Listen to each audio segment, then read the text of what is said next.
dahil harvest time na.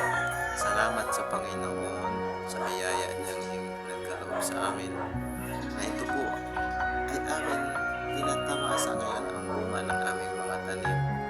Kaya naniniwala kami kung kami ay magtatanim, kami din ay aani. At kung mabuti ang iyong itinanim, aani ka rin ng mabuti. Kaya ang maayos na binhi ay maayos ang ani. Kaya kayo mga kapatid, like lang ninyo at subscribe sa aming channel. Ay sana po itong malaking tulong sa aming content creator, sa aming mga maliliit na content creator. Maraming salamat at God bless sa inyong lahat.